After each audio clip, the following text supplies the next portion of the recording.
नमस्कार साथियों। खुद चुनो अपनी राहें, भीड़ का हिस्सा बनना क्यों है। खुद चुनो अपनी राहें, भीड़ का हिस्सा बनना क्यों है।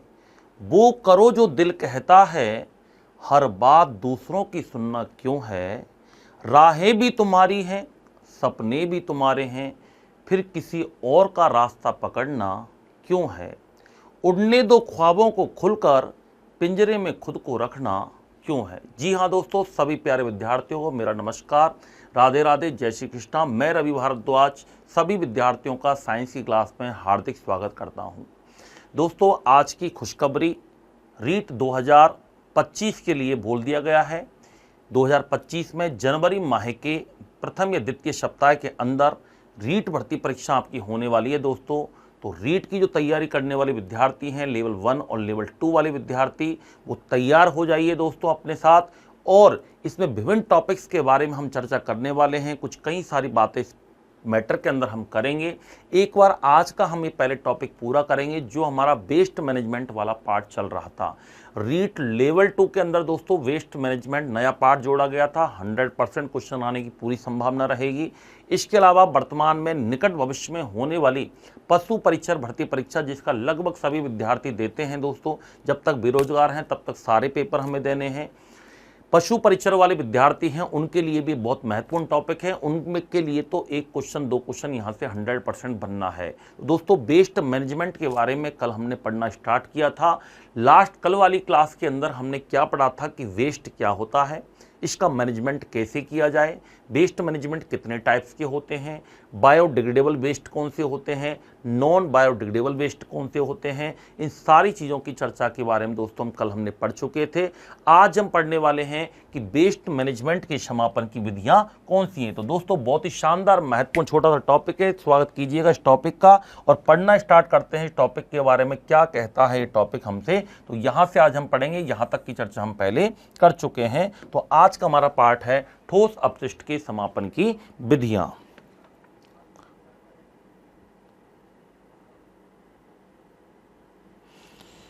ठोस अपशिष्ट के समापन की विधियां क्या क्या हैं, आइए इनके बारे में हम चर्चा करते हैं।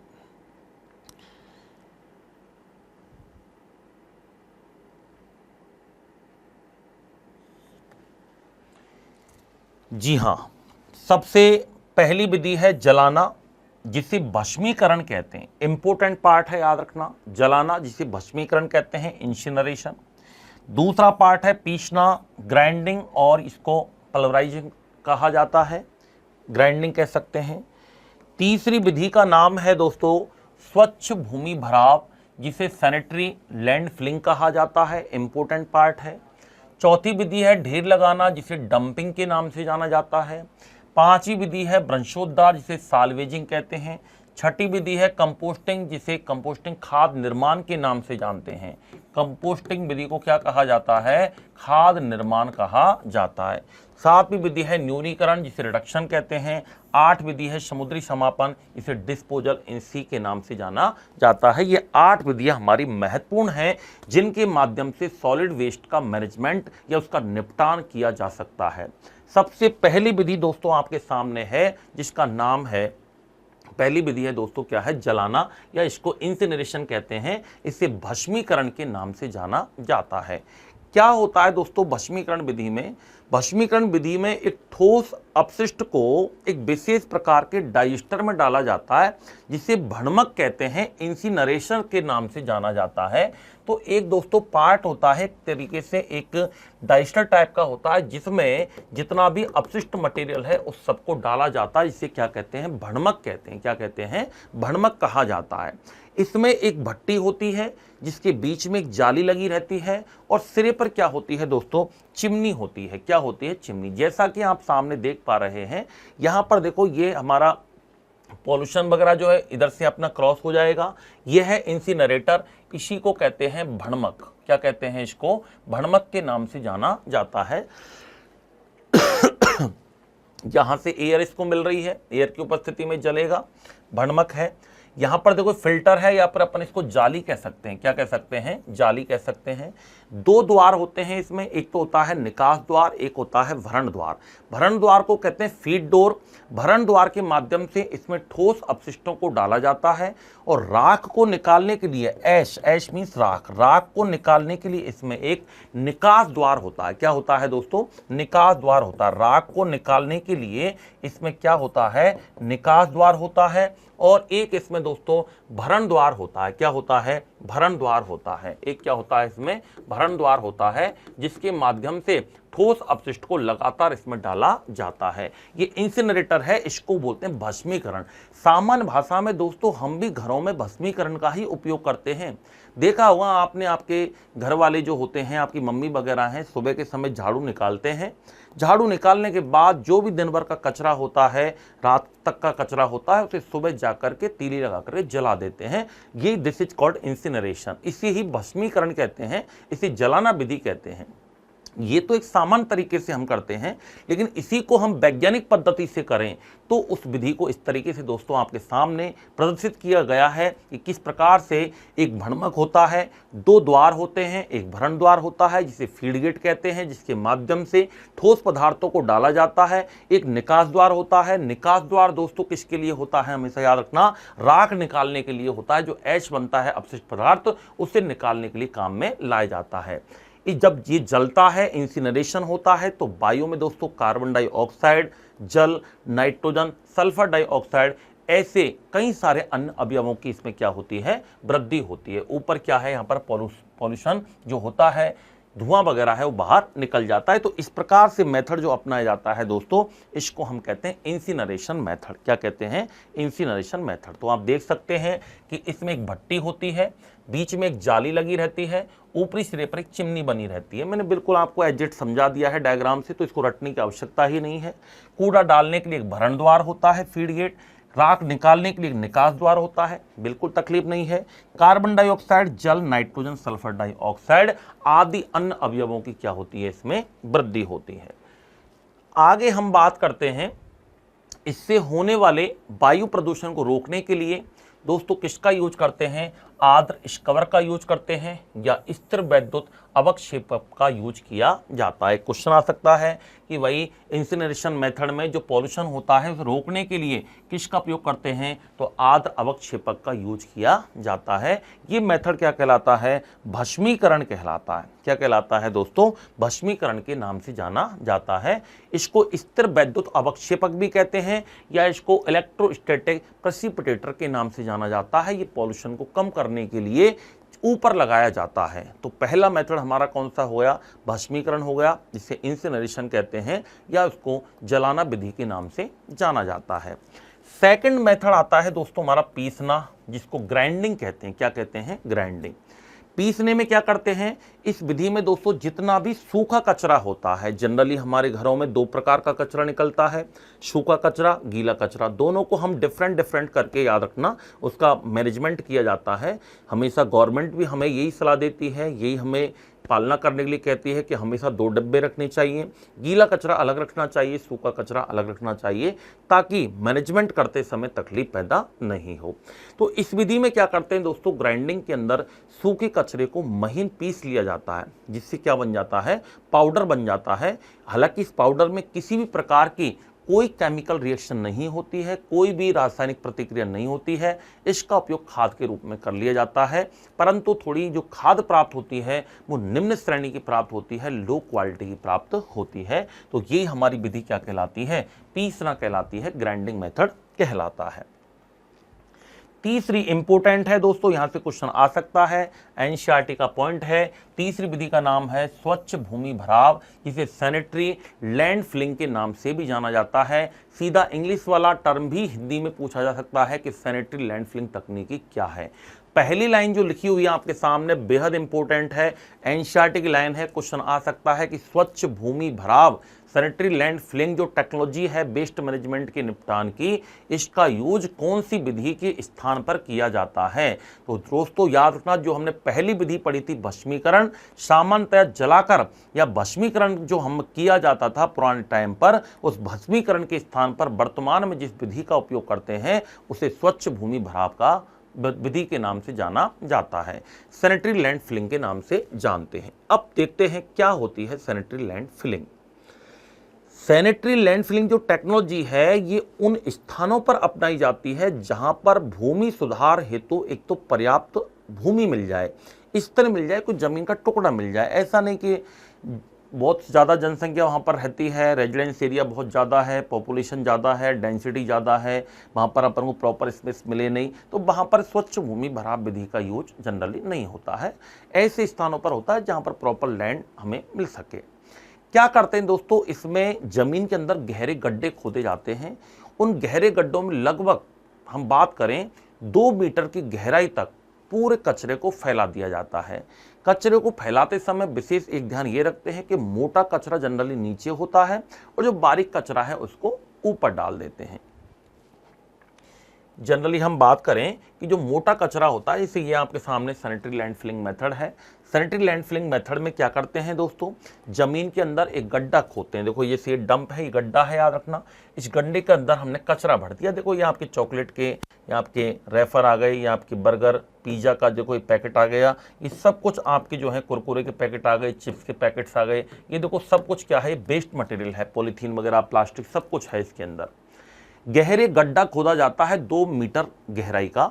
2 मीटर गहराई में इस कचरे को डाल देते हैं।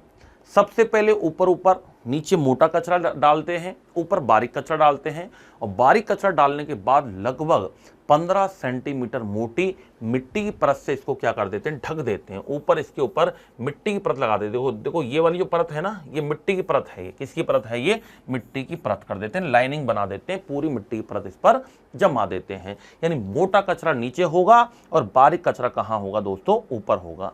ये जो ऊपर की जो मिट्टी की परत है इसकी अच्छी तरह से कुटाई कर देते हैं। कुटाई क्यों करते हैं, ताकि चूहे, दूसरे अन्य जानवर हैं वो इसको खोद नहीं सकें। खोदने से क्या होगा दोस्तों, जब अंदर ये सड़ेगा कचरा तो इससे जहरीली गैसें निकलती हैं, और ये जहरीली गैसें जो होती हैं ये वातावरण में मनुष्य के लिए, जीवों के लिए क्या होंगी दोस्तों, हानिकारक होंगी। मिट्टी की परत के नीचे ठोस अपशिष्ट जो पदार्थ हैं इनका अवायवीय अपघटन होता है। क्या होता है, अवायवीय अपघटन होता है, एनएरोबिक डिकम्पोजिशन। तो अवायवीय अपघटन होता है, यानी वायु की अनुपस्थिति में अपघटन होता है। अपघटन होने में लगभग 1 वर्ष का समय लगता है। कितना समय लगता है, 1 वर्ष का समय इसमें लग जाता है।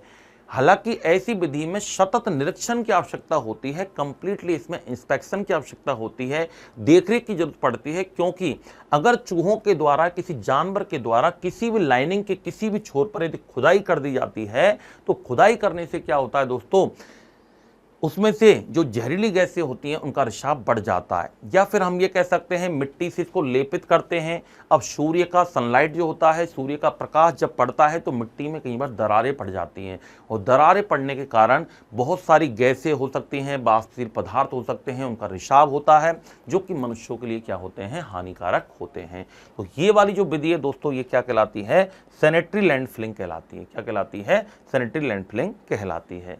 तो ये अपन डायग्राम से आपको एकदम क्लियर हो गया होगा बिल्कुल। एक बार देखो, हमने जो भी लिखा है, मैंने जो बोला है वो ही है, रटने की आवश्यकता नहीं है, समझना है क्या है लैंड फिलिंग मेथड। सबसे पहले भस्मीकरण के स्थान पर उपयोग में लाया जाता है। अगली लाइन याद रखनी है, मिट्टी में 2 मीटर गड्ढा गहरा खोदो, मोटा कचरा नीचे डालो, बारीक कचरा ऊपर डालो, मिट्टी से लेपित कर दो, निरीक्षण करो, चूहा वगैरह उसको खोदे नहीं, 1 साल का समय लगेगा।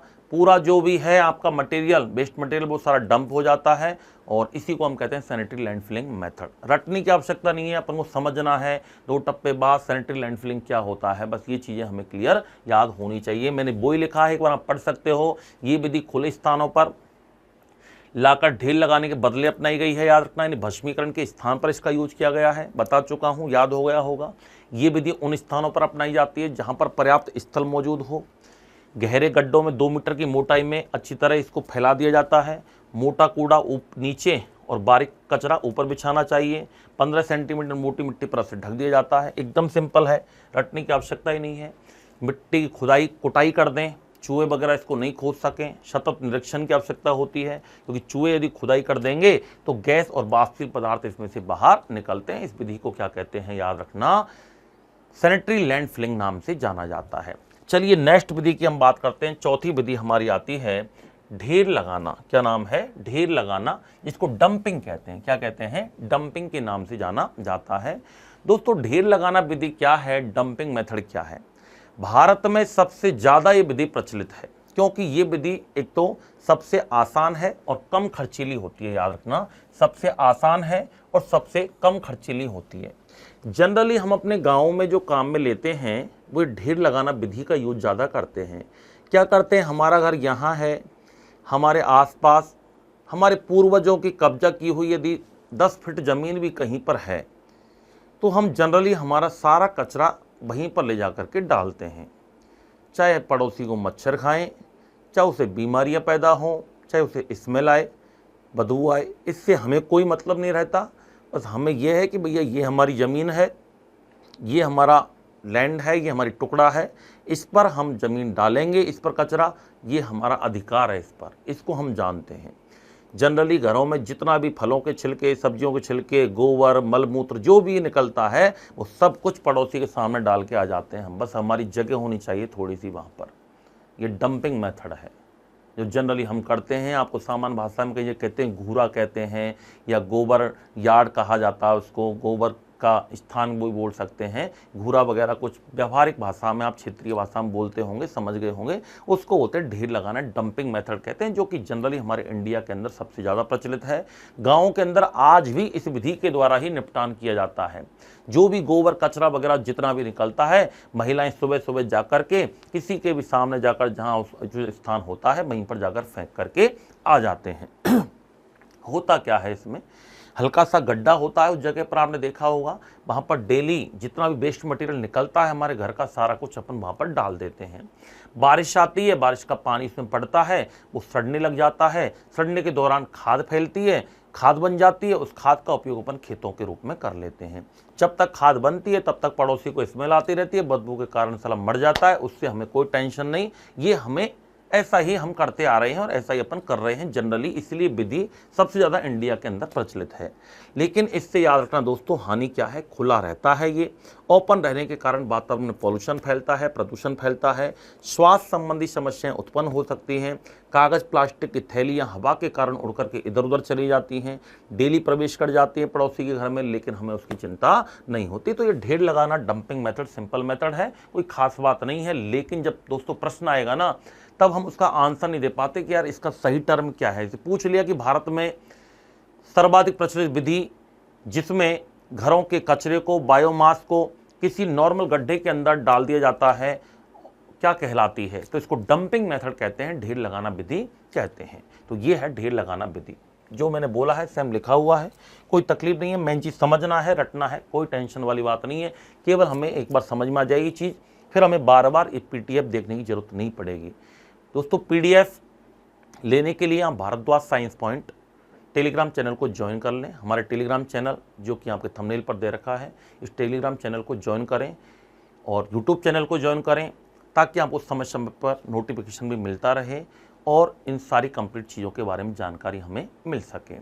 तो ढेर लगाना के बाद अगली विधि आती है हमारी भ्रंशोद्धार। कौन सी विधि आती है? भ्रंशोद्धार, जिसको साल्वेजिंग कहते हैं। क्या कहते हैं? साल्वेजिंग के नाम से जाना जाता है। विशेष साल्वेजिंग क्या होता है? देखो, पढ़ने से पहले अपन को व्यवहारिक तरीके से समझना है। इधर ध्यान मत दो क्या लिखा हुआ है, मैं जो बोल रहा हूं वो ध्यान दो। ये कौन सी विधि है? इसका नाम क्या है दोस्तों? भ्रंशोद्धार विधि है। क्या नाम है? भ्रंशोद्धार विधि है। जनरली हम जो भी चीजें काम में लेते हैं ठोस पदार्थ के रूप में, उनको काम में लेने के पश्चात हम जिसको अनुपयोगी समझते हैं, हम जिस पदार्थ को वेस्ट मानते हैं, वो वेस्ट भी किसी के लिए आवश्यकता की चीज बन जाए या वो आर्थिक लाभ उससे मिल सके, उसे कहते हैं भ्रंशोद्धार विधि।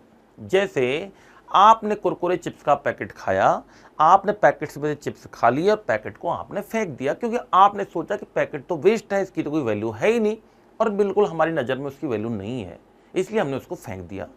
लेकिन आप कई बार देखते हो सुबह के समय कुछ बच्चे आते हैं, छोटे छोटे बच्चे, एक थैला या कट्टा बोरा टाइप का लटका करके, और वो जितने भी छोटा मोटा कचरा आपके आसपास होता है उस सबको बीन करके ले जाते हैं। इसको बीनना विधि भी कह सकते हैं एक तरीके से। तो उसमें क्या करते हैं, जैसे चाय का कप है, बंडल हो गया, कोई टेलीफोन का जैसे कुछ भी अपन कह सकते हैं, कोई पैकेट हो गया, गत्ता हो गया, कागज़ पेपर वगैरह हो सकता है, पॉलीथीन हो सकती है, प्लास्टिक के टुकड़े हो सकते हैं, कांच की बोतल हो सकती हैं, शराब की बोतल हो सकती हैं, मिठाई के डिब्बे हो सकते हैं। इसके अलावा जो भी वेस्ट मटेरियल जो हमारा जनरल निकलता है, ये गुटके वगैरह के रैपर वगैरह होते हैं, ये सब कुछ क्या होता है, मेल्ट हो जाता है। इन सबको इकट्ठा कर करके ले जाते हैं और 20, 40, 50, 60, 70, 100 जो भी जितना मटेरियल होता है उसके हिसाब से वो लाभ कमा लेते हैं।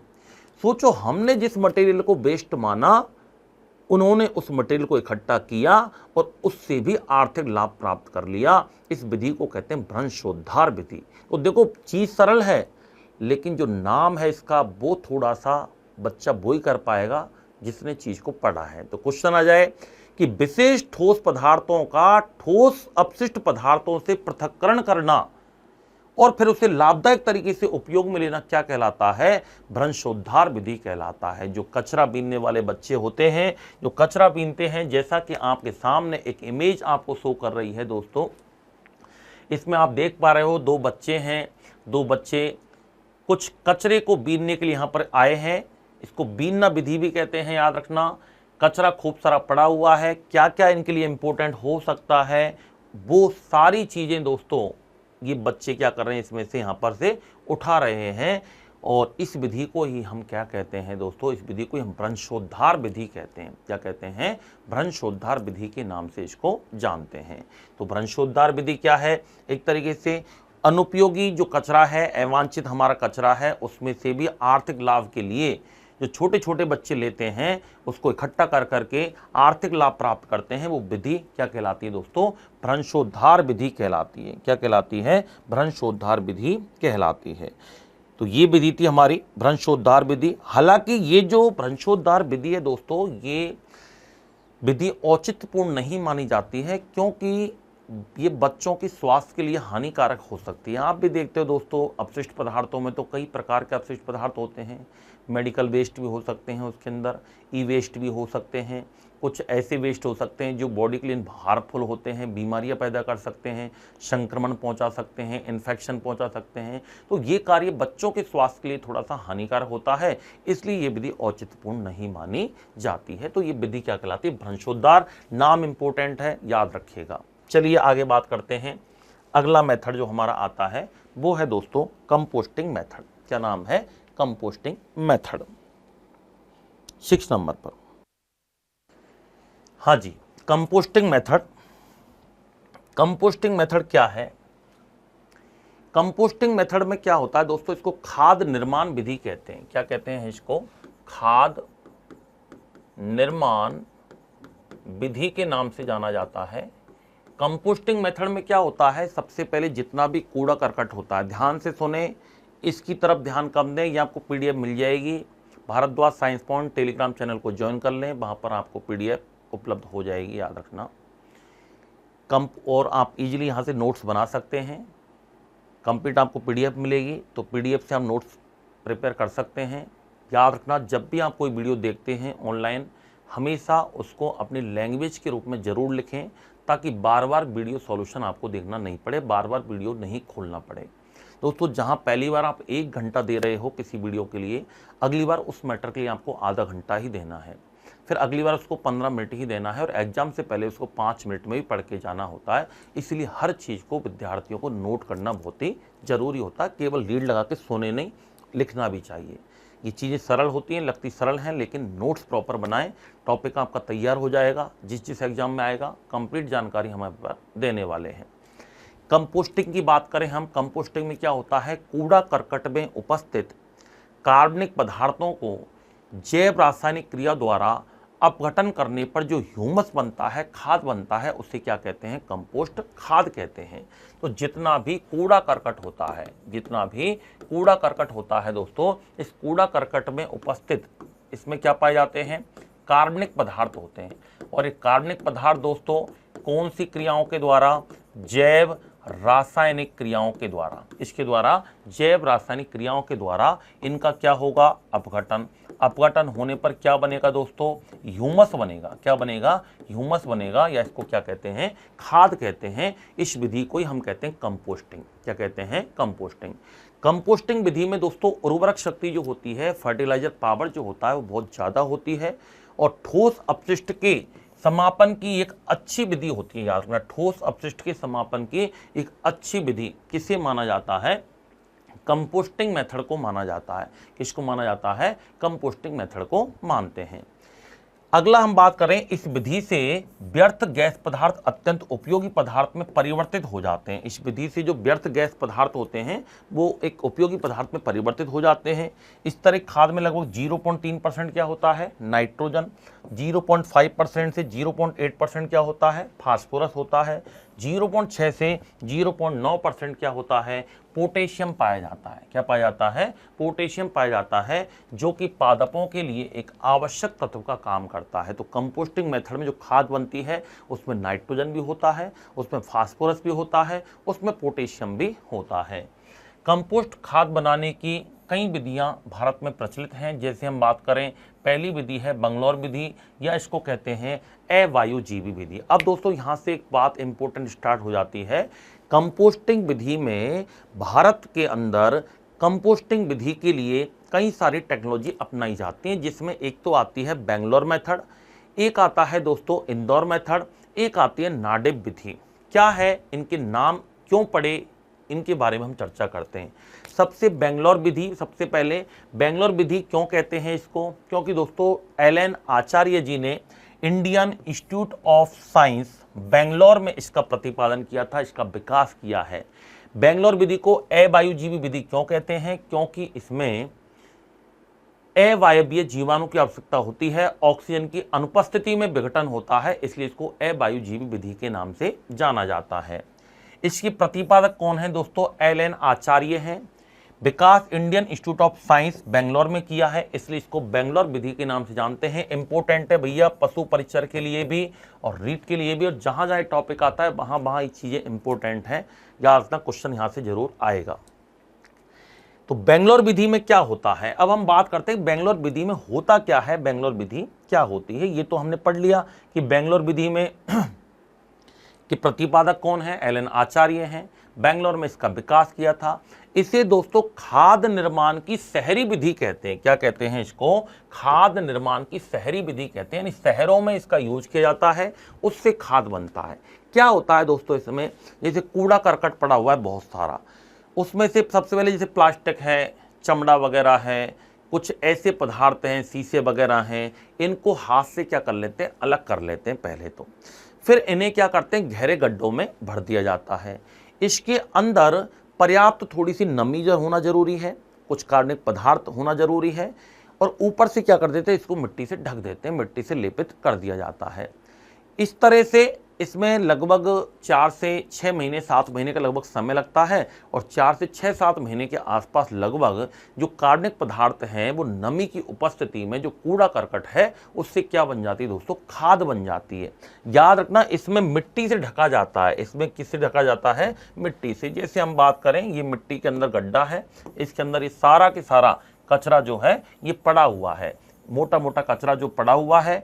ऊपर से दोस्तों यहां पर मिट्टी की लेयर चढ़ा दी आपने। किसकी लेयर चढ़ा दी? ये मिट्टी की लेयर चढ़ा दी साहब।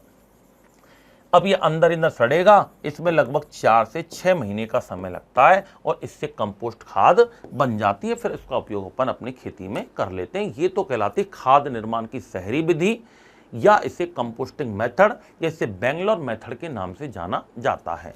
अब सेकंड नंबर पर आता है दोस्तों इंदौर विधि। कौन सी आती है? इंदौर विधि। मैं आपको बता देता हूं कि इंदौर विधि को याद रखना अवायवीय विधि कहते हैं। क्या कहते हैं? अवायवीय विधि के नाम से जाना जाता है। किस नाम से जाना जाता है? अवायवीय विधि, या इसको एरोबिक मेथड के नाम से जाना जाता है। सॉरी एक मिनट,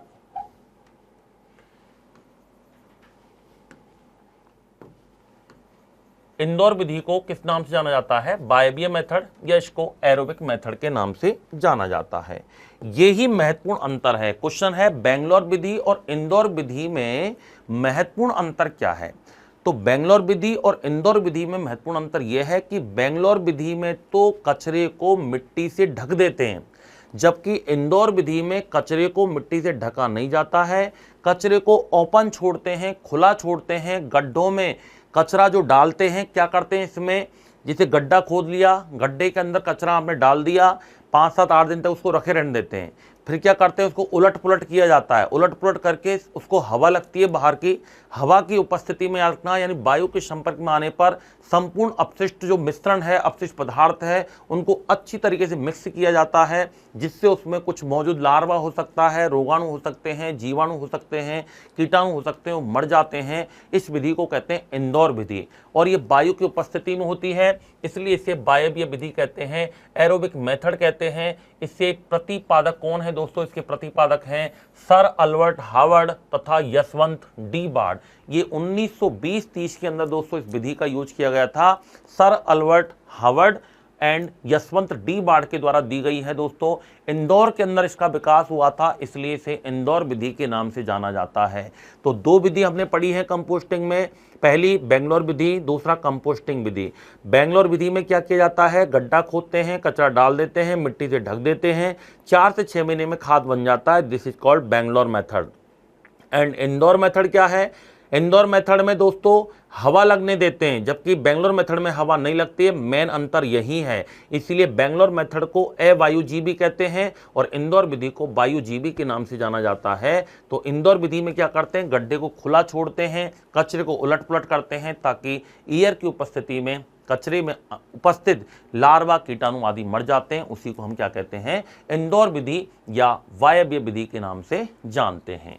अगला क्वेश्चन आता है हमारा, एक विधि आती है दोस्तों नाडेप विधि। कौन सी विधि आती है? नाडेप विधि। इंपोर्टेंट है, ये भी याद रखना। नाडेप क्या है दोस्तों, याद रखना। नाडेप याद रखना। इसके प्रतिपादक कौन है? इसके प्रतिपादक हैं किसान नारायण देवरा पांडरी पांडे। क्या नाम है दोस्तों? ये किसान थे, एक महाराष्ट्र के किसान थे। इनको काका के नाम से जाना जाता है। काका किसान नारायण देवराव पांडरी पांडे, क्या नाम है इनका? पांडरी पांडे के नाम से जाना जाता है। ये महाराष्ट्र के किसान हैं, इनको काका के नाम से भी जाना जाता है, काका किसान कहते हैं।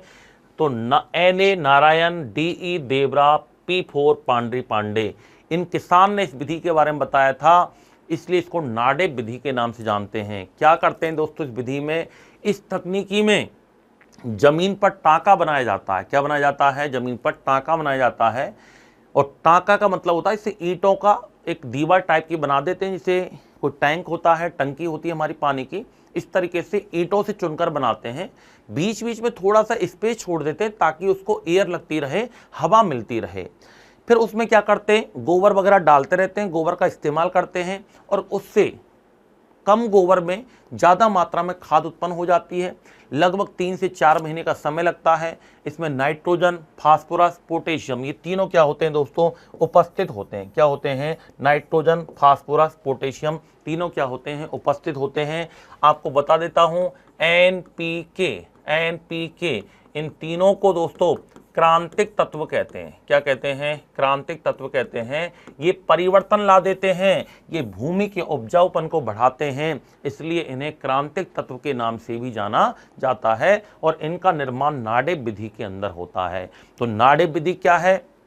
प्रतिपादक किसान नारायण देवरा पांडरी पांडे हैं, महाराष्ट्र के किसान काका हैं, याद रखना। इस तकनीकी में क्या होता है, तो क्वेश्चन आ सकता है निकट भविष्य में, आपका रीट का एग्जाम होगा और पशु परिचर का एग्जाम होगा, दोनों में इंपॉर्टेंट टॉपिक है। एक क्वेश्चन यहाँ से 100% आने की संभावना रहेगी। क्वेश्चन आ सकता है ऐसी कौन सी विधि है जिसमें जमीन पर टांका बनाया जाता है, टांके के अंदर कचरे का निपटान करके या गोबर का इस्तेमाल करके खाद बनाई जाती है, उस विधि को क्या कहते हैं? तो उस विधि को कहते हैं दोस्तों नाडेप विधि। क्वेश्चन ये भी आ सकता है कि नाडेप का अर्थ क्या है, नाडेप का संबंध किससे है? तो नाडेप का अर्थ होता है किसान नारायण देवरा पांडरी पांडे। ये किसान थे महाराष्ट्र के, इन्होंने इसके बारे में बताया है। है। तो इसको अपन क्या कहते हैं, नाडेप विधि के नाम से जानते हैं।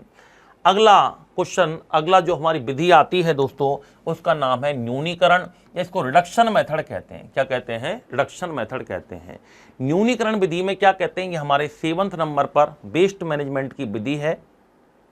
इस विधि में क्या होता है, ठोस अपशिष्ट पदार्थ जितने भी होते हैं, सॉलिड वेस्ट होते हैं, जिनके बारे में हमने कल चर्चा की थी, सॉलिड वेस्ट क्या होते हैं, उनको सबसे पहले उच्च दाब वाले क्रैशरों से निचोड़ा जाता है। क्रैशर होते हैं, उच्च दाब वाले क्रैशर जो होते हैं उनसे निचोड़ा जाता है। जैसे जितना भी ठोस अपशिष्ट है, बड़े बड़े क्रैशर होते हैं, मशीनें होती हैं, और मशीनों में उस कचरे को डालते हैं। क्रैशर से सारे कचरे को निचोड़ दिया जाता है, जिससे इनसे ग्रीस निकलती है। क्या निकलती है, ग्रीस। उस ग्रीस का उपयोग तो दोस्तों कहाँ कर लेते हैं, ग्लिसरीन बनाने में, मोमबत्ती बनाने में। और जो खाद बनती है या बचा हुआ जो ठोस पदार्थ है, उसको अपन क्या कहते हैं, खाद के रूप में काम में लेते हैं। इसको अपन मैन्योर का कहते हैं। तो न्यूनीकरण विधि सिंपल है कि जितना भी ठोस अपशिष्ट पदार्थ है, उच्च दाब पर बड़े बड़े क्रैशरों की सहायता से इसको निचोड़ा जाता है, जिसके दौरान दो प्रकार के वेस्ट बनते हैं, दो प्रकार के पदार्थ मिल जाते हैं हमें, एक ग्रीस और एक खाद। खाद का उपयोग अपन खाद के रूप में करते हैं, ग्रीस का उपयोग मोमबत्ती, ग्लिसरीन आदि बनाने में करते हैं। ध्यान से सुने वीडियो को, सब कुछ याद हो जाएगा। पीपीटी बार बार पढ़ने की आवश्यकता नहीं पड़ेगी। चीज़ें एक बार में व्यवहारिक तरीके से समझो, उसका आंसर याद रखो कि ऐसा होगा तो विधि को क्या कहेंगे, ऐसा होगा तो विधि को क्या कहेंगे। रटना नहीं है दोस्तों। 8वां जो है हमारा, वो है समुद्री समापन। समुद्र में समापन। समुद्री समापन क्या होता है, समुद्र के किनारे पर अपशिष्ट पदार्थों को डाल के आना, यानी एक तरीके से इसमें समुद्र को सिंक माना जाता है। जैसे हमारे रसोई के अंदर सिंक होती है, हम क्या करते हैं, रसोई का जो भी कचरा निकलता है हम सिंक की तरफ हाथ बढ़ा के डाल देते हैं। कुछ भी निकला सिंक में डाल दिया, कुछ भी निकला सिंक में डाल दिया। ऐसे ही समुद्र को भी लोग सिंक मान लेते हैं, और समुद्र के अंदर जब अपशिष्ट पदार्थों को डालते हैं तो उसको हम क्या कहते हैं, समुद्री समापन कहते हैं। तो ये थी दोस्तों हमारी वेस्ट मैनेजमेंट से संबंधित मेथड्स, कि सॉलिड वेस्ट मैनेजमेंट जो होता है या सॉलिड वेस्ट जो होते हैं, उनके प्रबंधन की क्या क्या विधियां हैं, किन विधियों के द्वारा कैसे निपटान किया जाता है, ये सारी चर्चा हमने इस टॉपिक में की है। उम्मीद करता हूँ समझ में आया होगा, चीज़ें क्लियर हुई होंगी। ये चीज़ें लगती सरल हैं दोस्तों, लेकिन जब एग्जाम में क्वेश्चन बन के आता है तो निश्चित रूप से कहीं ना कहीं गलती होने की संभावना हमसे बढ़ जाती है। और दोस्तों, एक क्वेश्चन गलत होने का मतलब होता है हजारों विद्यार्थियों से पीछे रहना। तो आपको भी ये करना है कि हमें 1 नंबर कम नहीं, हमें 1 नंबर ज़्यादा लाना है, हजारों विद्यार्थियों से आगे रहना है, क्योंकि वैकेंसी हजारों में ही होती है। अगर आप 1 नंबर कहीं गलत करते हो तो कहीं ना कहीं उसका परिणाम हमें भुगतना पड़ता है। तो दोस्तों, इससे संबंधित क्वेश्चन वगैरह भी अपन लेकर के आएंगे, टेलीग्राम चैनल पे भी डालेंगे, याद रखना। तो टेलीग्राम चैनल को भी आप ज्वाइन कर लीजिए, और इससे संबंधित जो महत्वपूर्ण प्रश्न हैं उनकी भी आगे हम चर्चा करते रहेंगे। तो ये हमारा एक छोटा सा टॉपिक था जिसका नाम था वेस्ट मैनेजमेंट, अपशिष्ट प्रबंधन, जिसके बारे में हमने यहाँ पर चर्चा की है। रीट पशु परिचर जैसी भर्तियों के लिए बहुत ही इंपॉर्टेंट टॉपिक है, निकट भविष्य में आपके काम आएगा। और भी कई सारे एग्जाम्स होते हैं, यूपीएससी वगैरह के एग्जाम हैं, आरएएस वगैरह हैं, उनमें भी वेस्ट मैनेजमेंट से रिलेटेड क्वेश्चन पूछा जाता है। तो इंपॉर्टेंट पार्ट बनता है दोस्तों समस्त एग्जाम्स के लिए। तो एक छोटा सा पार्ट था जहां से प्रश्न आने की पूरी संभावना रहेगी। और दोस्तों, रीट के भर्ती के बारे में आज खुशखबरी आ चुकी है, तो निरंतर रूप से अपनी तैयारी में लग जाइए। हम भी आपके साथ हैं, मिलते रहेंगे दोस्तों, मिलेंगे नेक्स्ट क्लास के साथ। Thank you so much.